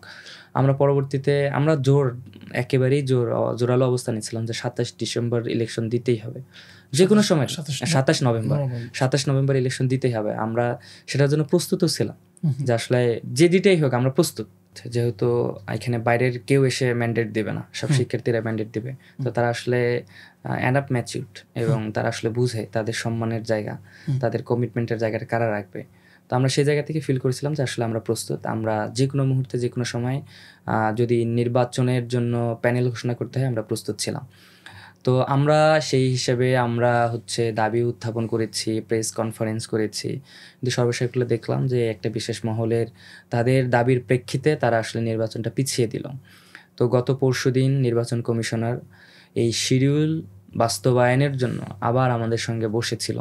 তখন আমরা বুঝতে পারছিলাম যে আসলে কেন বসলো, যে বললো যে হচ্ছে ভূমিকম্প হচ্ছে, তাহলে আমরা কি করতে পারি। আমরা বলছি যে স্যার আপনাদের এখন যে শিডিউলটা আছে সেই শিডিউল অনুযায়ী আসলে 4 তারিখ পর্যন্ত ছাত্রদের দৃশ্যমান কোনো কাজের মানে নিয়মই নেই, এখানে আসলে আপনারাই রাখেন নাই। এখন যে কাজটা আছে সেটা হচ্ছে আপনাদের এই কাজ, যে এখন আপনাদের প্রার্থীদের তালিকা ঘোষণা করতে হবে, আপিল করতে হবে, চূড়ান্ত তালিকা ঘোষণা করতে হবে, এর আগে হচ্ছে ডোপ টেস্ট করতে হবে। এগুলো শিক্ষার্থীদের, এখানে তো প্রার্থীদেরও কাজ নেই, শিক্ষার্থীদেরও তেমন কোনো কাজ নেই। তো এই কাজটা তো আপনারা নিজেরাই গুছিয়ে নিতে পারেন। আপনাদের জন্য যে প্রচারণা জন্য যে টাইমটা দিয়েছেন, এটা তো আমার জন্য যা, অন্যান্য প্যানেলের জন্য তা। সেই ফুল বৈঠকে সেটা হচ্ছে আমাদের বাম সংগঠন ছাত্র ফ্রন্টের, তারাও হচ্ছে যে 22 ডিসেম্বর ইলেকশনের জন্য চেয়েছে। আমাদের ছাত্র শক্তি তারাও 22 ডিসেম্বর চেয়েছে, কিছু স্বতন্ত্র প্যানেল তারাও 22 ডিসেম্বর চেয়েছে। আমরা ছাত্র শিবিরের পক্ষ থেকে জোরালোভাবে বলেছি যে কোনো কজ অফ অ্যাকশন ছাড়াই আসলে এটা সম্ভব, 22 ডিসেম্বরেই সম্ভব, 22 ডিসেম্বরে ইলেকশন দিতে হবে। কিন্তু আমরা দেখতে পেলাম যে আজকের নোটিশেই যে ডোপ টেস্টের সময় পিছানো হয়েছে, 27 নভেম্বরের যে নোটিশটা, হ্যাঁ 27 নভেম্বরের যে নোটিশটা, এটা আসলে ডোপ টেস্টের সময়টা এটা আসলে পিছিয়ে কবে করেছে এটাও অনিশ্চিত করছে। তো আসলে এখনো আমরা শঙ্কিত, আসলে নির্বাচনটা হবে এটা আমরা আশাবাদী। তবে এই মহল আসলে উঠে পড়ে লেগে আছে, তারা আসলে ইলেকশন আদৌ চায় কিনা এটা আমরা জানি না, তারা শিক্ষার্থীদের কল্যাণ চায় কিনা এটাও জানি না। তবে তাদের এই চক্রান্ত আসলে সফল হবে না ইনশাল্লাহ।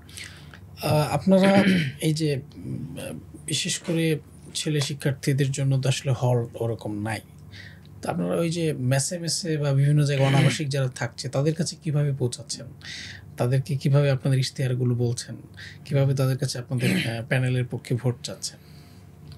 তার আগে এই শিডিউল নিয়ে বলি। গত পরশু আমরা যখন শিডিউল নিয়ে কথা বলেছিলাম, তখন আমরা স্পষ্টভাবে বলেছিলাম যদি আপনি এখন ইলেকশনটা না দেন তাহলে হচ্ছে আদৌ ইলেকশন হবে কিনা এটা নিয়ে হচ্ছে অনিশ্চয়তার ভিতরে পড়বে। আমরা বোঝানোর চেষ্টা করলাম যে দেখেন স্যার, আপনাদের 13 তারিখে হচ্ছে অ্যাডমিশন ক্যান্ডিডেট, তারপর হচ্ছে 14 তারিখ বুদ্ধিজীবী দিবস, 16 ডিসেম্বরে বন্ধ, তারপর হচ্ছে বেশিরভাগ ডিপার্টমেন্টের ক্লাস পরীক্ষা শেষ বা শেষের পথে।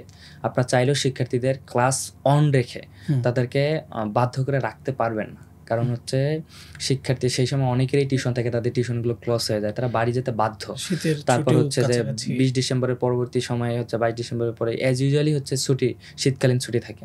তো আপনারা হচ্ছে এটা কীভাবে বাস্তবায়ন করবেন? তো এই যে একটা অনিশ্চয়তা, তারপর হচ্ছে যে কিছু দিনের ভিতরে 15 ডিসেম্বরের ভিতরে হয়তো বা জাতীয় নির্বাচনের ডামাডোল বেজে উঠবে। তো এই যে বেজে উঠবে, তখন হচ্ছে যে জাতীয় নির্বাচনের কাছে ছাত্র সংসদ নির্বাচন হচ্ছে এটা পিছিয়ে পড়বে, এটা চাপা পড়বে, এটাই স্বাভাবিক। তো সেটাকে সামনে রেখেই এটাকে কিভাবে পিছিয়ে রাখা যায়, এটার জন্য একটা মহল তো কাজ করবেই। তারপর আমরা এটাও বললাম যে স্যার আপনি একবার ঠিক দেখেন, নির্বাচন কমিশনারকে বললাম যে যখন নতুন ব্যাচ ভর্তি হবে, যেমন আমাদেরকে বললো 13 তারিখে একটা পরীক্ষা আছে, 26-27 তারিখ পরীক্ষা, জানুয়ারি মাসে পরীক্ষা। এই যে 4-5টা ইউনিটের পরীক্ষা হচ্ছে, এই পরীক্ষাগুলোর পরে তাদের তো রেজাল্ট 1-2 দিনের পরেই পাবলিশড হবে, তারপর তাদের 1 মাসের ভিতর ভর্তি হতে হবে। তো সবগুলো মিলেই এই যে ভর্তি হওয়ার পর নির্বাচন যদি কোনোভাবে পিছানো হয়, তখন তাদের পক্ষ থেকে একটা চাপ অবশ্যই আসবে যে স্যার আমরাও তো স্টুডেন্ট, আমাদেরকে হচ্ছে যে অন্ততপক্ষে ভোটার হওয়ার সুযোগ দেন। যারা আবার ভোটার হওয়ার সুযোগ পাবে, তারপর এক মহল আবার এসে বলবে যেহেতু ভোটার হওয়ার সুযোগ হয়েছে, আমাদেরকে প্রার্থী বানানোর অধিকার এটা আমাদেরও আছে, যেহেতু আমরা এখন ইউনিভার্সিটির লিগ্যাল স্টুডেন্ট, অথরাইজ স্টুডেন্ট।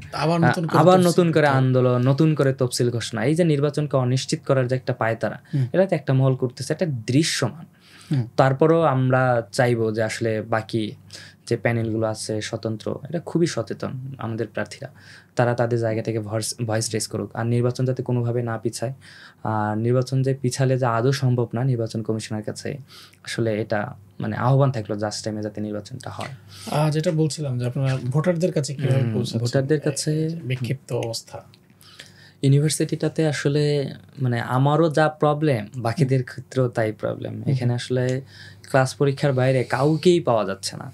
তো আমরা আমাদের জায়গা থেকে চেষ্টা করেছি। প্রথম চেষ্টাটা হচ্ছে আমাদের স্টুডেন্টরা তো আসলে বিভিন্ন সময় আসলে বঞ্চিত, তো বিশ্ববিদ্যালয় প্রশাসন থেকে একটা ওয়েবসাইট পাবলিশ করে বলতেছে এখানেই সব কিছু দেওয়া হচ্ছে। তখন আমরা বললাম যে আসলে যোগসু যেহেতু হচ্ছে, যোগসুর গঠন মানে কর্মপদ্ধতি, গঠনতন্ত্রটা পড়া উচিত।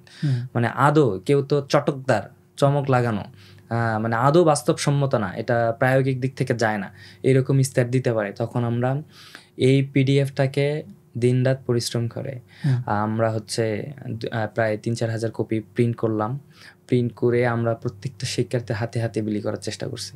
তারা পড়েছে, কেউ ফিরাই দেয়নি, সবাই সাদরে এটা গ্রহণ করছে, এই আচরণ। তারপর হচ্ছে এটা পড়ছে এবং তাদেরকে আমরা বলার চেষ্টা করেছি, দেখেন আদৌ আপনারা যখন এটা পড়ছেন তখন আপনি আপনার এই পড়ার মধ্যে থেকে আপনি আপনার ক্যান্ডিডেট প্রার্থীকে বেছে নিতে পারবেন, কারণ সে আদৌ কি তার বাস্তবসম্মত ইস্তার দিচ্ছে কিনা। তো তারা এটা নিয়েছে। এমনকি ক্লাস চলাকালীন সময় বাসে আমরা হচ্ছে এটা জানার চেষ্টা করেছি যে আসলে আপনারা যা চাইবেন সেটাই যাতে আমাদের ইশতেহার হয়। এই জন্য আমরা কিউআর কোডের মাধ্যমে সবার মতামত জানতে চেয়েছিলাম যে ইশতেহার কেমন হওয়া উচিত, স্ক্যান করুন, আপনার ইশতেহার বলুন। তো প্রত্যেকটা বাসে বাসে গিয়ে আমরা এটা দিয়েছি, প্রত্যেকটা ক্লাসরুমে গিয়েছি। তো খুবই সাদরে একটা স্বাচ্ছন্দ্যভাবে এটা মানে গ্রহণ করেছে সবাই, সবার হচ্ছে মতামত জানিয়েছে, আমরা ওটা খুব উপভোগ করেছি। তো এইভাবে আসলে আমরা পৌঁছানোর চেষ্টা করছি যে বাস এবং আমাদের ক্লাসরুম, এর ফাঁকে ফাঁকে যদি আমাদের কোনো পরিচিত ভাই বন্ধু ফ্রেন্ড সার্কেল থাকে তাদের মেসেজ দেওয়ার চেষ্টা করতেছি। তবে এটা হচ্ছে পরিচয় সাপেক্ষে, অবশ্যই জোরপূর্বক বা অন্য কোনোভাবে। আপনাদের ব্যাপারে বা শিবিরের ব্যাপারে তো একটা নেগেটিভ ছিল যে আর শিবিরকে নারী শিক্ষার্থীরা ভোট দেয় না বা দিবে না, এরকম একটা নেগেটিভ ছিল। কিন্তু আপনাদের প্রচারণায় বা এতে কি লক্ষ্য করলেন, কি অবস্থা? আলহামদুলিল্লাহ, ডাকসু চাকসু রাকসুতে আসলে আমরা এটার ফলাফল দেখেছি যে নারীরা আমাদের কাছে আস্থা এবং নিরাপত্তা পেয়েছে। তারা ফিল করে যে হচ্ছে ছাত্র শিবিরেই অন্যান্যদের থেকে তাদের নিরাপত্তা নিশ্চিত করতে পারবে। তারা হচ্ছে এই জায়গাগুলোতে সব থেকে কাছের ভাইয়ের মতো মনে করছে। তো আমরা মনে করি অন্যান্য ক্যাম্পাসগুলোতেই ঠিক যেভাবে ছাত্র শিবির ছাত্রীবোনদের আমাদের সহযোগিতা পেয়েছে, ম্যান্ডেট পেয়েছে, জগন্নাথ বিশ্ববিদ্যালয় ঠিক একইভাবে এবং তার থেকে বেশি নিরাপত্তার জন্য বাস্তার জায়গা থেকে হলেও আমরা ম্যান্ডেট পাবো বলে আমরা আশা রাখি। সেটা নিশ্চয়ই আপনাদের প্রত্যাশা। তো সে জায়গায় আমরা দেখি যে বিভিন্ন প্যানেলের নারী শিক্ষার্থী আছেন, আপনাদের প্যানেলও আছে। পাশাপাশি একটা জিনিস নিয়ে আমরা আলোচনা দেখছি যে একটি প্যানেলের একজন নারী ক্যান্ডিডেট আছেন, তিনি অভিযোগ করছেন যে একটি মহল তাকে অনলাইনে বা বিভিন্নভাবে ডিস্টার্ব করছেন বা ওনার যেই প্যানেল সেটাকে চাপ ডাউন নিতে করার পারতেছেন চেষ্টা না, করছেন। হ্যাঁ চাপ নিতে হ্যাঁ, পারতেছেন না। এই বিষয়টা আসলে কিভাবে ব্যাখ্যা করেন? আপনারা বিশেষ করে আমি জি, যদি আপনি স্পেসিফিক বলি যে খাদিজাতুল কুবরার কথা, তো উনি তো মানে শেখ হাসিনার আমলে একজন ভিকটিমও বটে, তো আপনার ওনার ব্যাপারে আপনাদের কি দৃষ্টিভঙ্গি? জি, প্রথমত আমার প্রতিপক্ষ জিএস পদপ্রার্থী, আমিও এবং উনিও সম্মান রেখেই বলছি, আপু অনেক চেষ্টা করতেছে। তবে উনি যেই কমেন্ট বা টেক্সট পোস্টটা করেছে, এটাও উনি সাংবাদিকদেরকে দায় দিয়ে তাদেরকেই প্রতিপক্ষ বানিয়ে এই পোস্টটা করেছে। সাংবাদিক, আমাদের রিপোর্টার্স ইউনিটি, প্রেস ক্লাব এবং সাংবাদিক সমিতি যারা আছে, তারা হচ্ছে এই জিনিসটা খুব কষ্ট পেয়েছে। ঠিক একই আচরণ তাদের প্যানেলের সদস্য সচিব, আহ্বায়ক এবং যারা আমরা প্রথমবার যখন নির্বাচন কমিশনের সঙ্গে বসি শিডিউল ঠিক করার জন্য, তারা একইভাবে বলছে যে হলুদ সাংবাদিক, ভুইপুর সাংবাদিক, যে যাদেরকে আদৌ সাংবাদিক মনে হয় না, হকার বলছে, টিকটকার বলছে। মানে আমি তারপরে হচ্ছে তাদের আহ্বায়ক ভাইকে জিজ্ঞেস করেছিলাম এক টক শোতে, বলছিলাম যে আসলে সাংবাদিকদের প্রতি কেন আপনাদের এত ক্ষোভ? আসলে সেই ক্ষোভটা আসলে আজকেই শুরু না, তাদের মানে এটা দীর্ঘদিনের অরিজিন আর কি। তো সেই মানে প্রেক্ষাপট অনুযায়ী আমি বলতে পারি যে এটা আসতেই পারে, তারা এটা বলবে। তবে তাকে আরও ক্লিয়ার এবং স্পেসিফাইড করা উচিত ছিল যে এই হ্যারাসমেন্টটা কি শুধু সেই হচ্ছে, এই হ্যারাসমেন্টটা তো হচ্ছে যে আমাদের যখন সাদিক কায়েম ভাই আমাদের আন্তঃবিভাগ বিতর্ক প্রতিযোগিতা হলো, সেই বিভাগে প্রতিযোগিতায় একজন আমাদের বোন হিস্ট্রি ডিপার্টমেন্টের রানার আপ চ্যাম্পিয়ন হয়েছিল, সেই একজন কম্পিটিটর ডিবেটর, তাকে যখন পুরস্কার ক্রেস্ট সার্টিফিকেট সম্মাননা দেওয়া হচ্ছিল, ওই ছবিটাকে এমন বাজেভাবে তাকে মানে স্ল্যাট শেমিং করা হচ্ছিল, তাকে বুলিং করা হচ্ছিল, মেয়ে কান্না করতেছে এরকম। সে আমাকে ফোন দিয়ে বলতেছে, ভাই আমার সেমিস্টার পরীক্ষা, আমি পড়াশোনায় মনোযোগ দিতে পারতেছি না। পরবর্তীতে আমরা মানে একেবারেই উপর মানে তাৎক্ষণিকভাবে ওই ইয়াকে হচ্ছে আমরা মেইল করতেছিলাম, কল করার চেষ্টা করছিলাম যে আপনি আসলে এটা ডিলিট করে দেন, মানে সে নিতে পারতেছে না, ট্রমার ভিতরে আছে। শুধু সাদিক কায়েম ভাইয়ের সঙ্গে তখন সেখানে আমাদের শাখা সভাপতি ছিল, আরও শিক্ষকরা ছিল, আমিও ছিলাম। তবে সাদিক কায়েম ভাইয়ের সঙ্গে থাকার কারণে তাকে যেভাবে বুলিং করা হচ্ছিল সে আসলে নিতে পারতেছিল না। এটা তো প্রথম ঘটনা গেল। ওই মেয়ের ওই পোস্ট ডিলিট করা হয়েছে, আমার ওই আপুর, ছোটাপুর। দ্বিতীয় দিন সে আবার ফোন দিয়েছে কিছুদিন পর, বলতেছে ভাই আরও 2টা পেজ থেকে আমাকে এই ধরনের হ্যারাসমেন্ট করা হচ্ছে। তো এটা নিয়ে কিন্তু তারা কথা বলেনি। তো সে যেগুলো অভিযোগ করছে এগুলো হচ্ছে গতানুগতিকভাবে দায় দিয়ে দেওয়ার যে একটা সংস্কৃতি, তাদের দায় চাপানোর সংস্কৃতি, সেটা এর আগেও আমরা বিভিন্ন ক্যাম্পাসে দেখেছি। এটারই হচ্ছে পুনরাবৃত্তি করলো। সে তার নিজের ভয়েস রেস করতে গিয়ে আরেকজনের নাম বলুক যে আসলে আমার এই বোনটা হচ্ছে হ্যারাসমেন্টের শিকার হচ্ছে। যে উনি কুবরা আপুকে রেসপেক্ট, উইথ ডিউ রেসপেক্টে আমি বলতেছি, আপনাকে যদি এই ধরনের চাপ ক্রিয়েট করা হয়, কোনো সাংবাদিক যদি আপনাকে বুলিংয়ের শিকার করে, কারো কমেন্টে আপনি কষ্ট পেয়ে থাকেন, তাহলে আপনি এটা আইডেন্টিফাই করুন। আমরা কিন্তু আমার ওই বোনের ক্ষেত্রে করেছি, দেখেছি যে একে স্পষ্টভাবে সে ছাত্রদলের কর্মী, তার হচ্ছে যে এই জায়গাগুলোতে সে বুলিং করছে। আমরা স্ক্রিনশট নিয়ে হচ্ছে উনি হচ্ছে আমাদের সামনেই প্রক্টর স্যারকে দেখালে, প্রক্টর স্যার বলছে যে তোমরা জিডি করে আসো। তখন আমাদের আইন ও মানবাধিকার সম্পাদক যে, তাকে নিয়ে আমরা হচ্ছে সহযোগিতা করে একটা জিডি করে নিয়ে আসলাম। জিডি করে নিয়ে এসে আবার প্রক্টর অফিসে একটা কপি দিলাম। তো বোনের নিরাপত্তার খাতিরেই ওই বোনটা এতটাই ইনসিকিউর ফিল করতেছিল, তাকে তার সিঙ্গাপুর থেকে তার ভাই খুব ক্লোজ রিলেটিভ বলতেছে তোমাকে টিকটকে দেখা যায়, খুব বাজেভাবে মন্তব্য করতেছে। তো সেই ট্রমাটা সে নিতে পারতেছে না। তো এটা নিয়ে তো আপু কখনো কথা বললো না। কেন তার কথাটা একপাক্ষিক হয়? তার কথাটা কেন হচ্ছে যে কোনো একভাবেই, মানে উনি তো আসলে পর্দানশীল মানুষ, মানে সবসময় শুধু দায় চাপিয়ে মৌলবাদীর দিকে বা বিশেষ করে ইসলামিক গোষ্ঠীর দিকে এই দায় চাপায়। এটা আসলে আমাদেরও আর কি একটা ক্ষোভের জায়গা যে আসলে উনিও আসলে এই কনজাস্টেড পাইন থেকে বের হয়ে আসতে পারতেছে না। উনিও তো দীর্ঘ সময় স্বৈরাচার হাসিনার আমলে হচ্ছে নির্যাতিত হয়ে এসেছেন, উনি তো এটা বোঝা উচিত ছিল। আর মেয়ে হিসাবে আরেকজন মেয়ের, শুধু ওনার নিজের না, আরেক আপুও নির্যাতিত হচ্ছে, তারাও বুলিংয়ের শিকার হচ্ছে, এটা বলা উচিত ছিল। উনি এটা অ্যাভয়েড করে গেছে আর কি।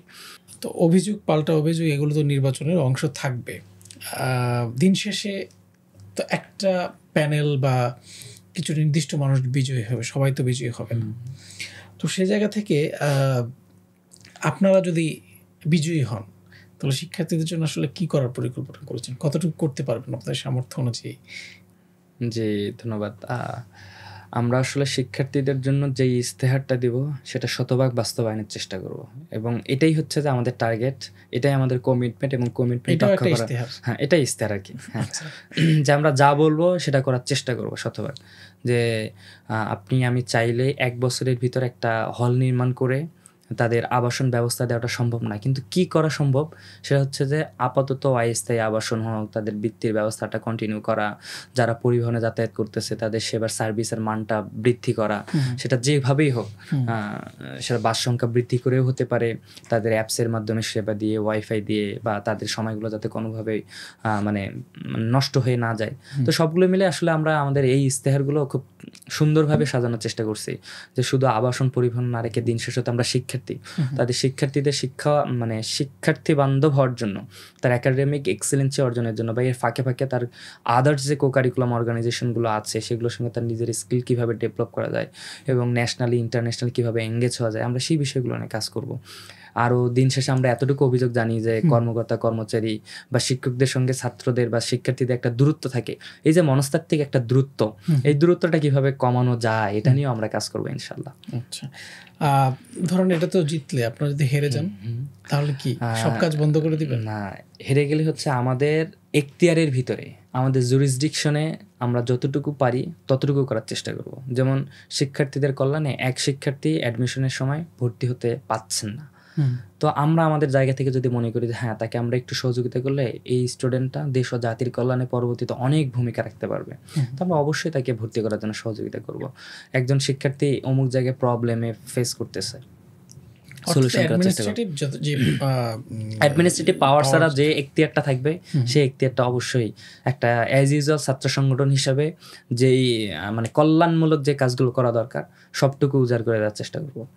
আপনি তো কনফিডেন্ট যে আপনি বিজয়ী হবেন। যদি বিজয়ী না হন, আপনার প্রতিপক্ষ বিজয়ী হয়, আপনি তাকে সহযোগিতা করবেন কিনা? জি, আল্লাহ না করুক। তবে আমি যদি বিজয়ী না হই, অবশ্যই আমার জায়গা থেকে আমি তার পাশে থেকে তার সহযোগী হিসাবে কাজ করার চেষ্টা করব, একেবারেই সহযোগী হিসাবে কাজ করার চেষ্টা করব। তার কোনো ফল্ট হলে বা কোনো জায়গায় যদি একটু সহযোগিতা হলেই কাজটা হওয়া সম্ভব, সর্বাত্মক পরিমাণে সহযোগিতা থাকবে, এই কমিটমেন্ট থাকবে। সবশেষ আমরা তো অনেক আলোচনা করলাম, যে আপনার জগন্নাথ বিশ্ববিদ্যালয়ের শিক্ষার্থীদের উদ্দেশ্যে কোনো কিছু বলার আছে কিনা আমাদের বলবেন প্লিজ। জি, শিক্ষার্থীদের উদ্দেশ্যে একটি কথা, আসলে একটি না, অনেক কথা, তো অনেক কথার ভিতরে অন্যতম একটি কথা হচ্ছে, দিন শেষে আমাদের ক্যাম্পাসটা অনেক ছোট। এই ছোট্ট ক্যাম্পাসটাকে কিভাবে নিরাপত্তার চাদরে পরিচ্ছন্ন ক্যাম্পাস হিসেবে ফুটিয়ে ওঠা যায়, আর পুরো দেশের মাঝে নিজের যে একটা প্রতিভা আছে, নিজের ভিতরে যে একটা গ্লোরিয়াস বা কিছু জিনিস লুকিয়ে আছে, এই জিনিসটা বের করার জন্য হলেও হচ্ছে যে আমরা কাজ করতে চাই। আমরা চাই যে প্রত্যেকটা শিক্ষার্থী সে নিজেকে জানুক, নিজেকে জানার চেষ্টা করুক, নিজেকে এক্সপ্রেস করার চেষ্টা করুক, এবং এই চেষ্টা করতে গিয়ে তার যাতে ছোটোখাটো কোনো বিষয়ে ত্রুটি না থাকুক, সেটা একাডেমিকলি হোক, তার ডিপার্টমেন্টের ক্লাস পরীক্ষা বা মেন্টাল স্যাটিসফ্যাকশনের জায়গা থেকে হোক, বা অবকাশ ভবন যেটা আমরা বলি, যে বিভিন্ন কো-কারিকুলাম অর্গানাইজেশন হোক, তার শারীরিক হেলথের জায়গা থেকে হোক, নৈতিকতার জায়গা থেকে হোক, তো সব মিলে আমরা মানে শিক্ষার্থীদের উদ্দেশ্য হলো যে দিন শেষে পড়াশোনার উদ্দেশ্যে যাতে এরকম হয়, যাতে আমরা দেশের সার্বিক উন্নয়নে, দেশের উন্নয়নের জন্য যাতে আমরা এক হয়ে কাজ করতে পারি। সেই এক হয়ে কাজ করতে গিয়ে আমাদের ঐক্যবদ্ধ থাকতে হবে। ঐক্যবদ্ধ থাকতে গিয়ে আমাদের যতটুকু পদ একসঙ্গে থাকা দরকার ততটুকু থাকবো। আমরা এতটুকু জানি, আসলে এককভাবে চলতে গেলে হয়তো একটু দ্রুত যাওয়া যায়, কিন্তু সবাইকে নিয়ে চলতে গেলে অনেক দূর যাওয়া যায়। আমরা আসলে অনেক দূর যেতে চাই, এই জগন্নাথকে এমন একটা জায়গায় নিয়ে যেতে চাই, একটু ধীরে যাই কিন্তু আমরা অনেক দূর যেতে চাই, যেটার ধারের কাছে বা আমরা হচ্ছে আমাদেরকে অন্যতম একটা প্রতিপক্ষ যাতে মনে করে। এটা আমি আসলে আমাদের শিক্ষার্থীর ভাই বোনদের কাছে আমার চাওয়া। অসংখ্য ধন্যবাদ জনাব আব্দুল আলিম আরিফ, আমাদেরকে সময় দিয়েছেন। সম্মানিত দর্শকবৃন্দ, আশা করছি আমাদের আলোচনাটা উপভোগ করেছেন এবং এই লম্বা সময় ধরে শুনেছেন। আমরাও তার জন্য শুভকামনা জানাই। তিনি যেন তার যে ইশতেহার, চিন্তা ভাবনা, সেগুলো যেন জগন্নাথ বিশ্ববিদ্যালয়ের শিক্ষার্থীদের কল্যাণে কাজে লাগাতে পারেন। তো আপনাকে আবারও ধন্যবাদ জানিয়ে আজকের মতো আমরা আলোচনা শেষ করছি। আপনাদেরকেও ধন্যবাদ। আসসালামু আলাইকুম।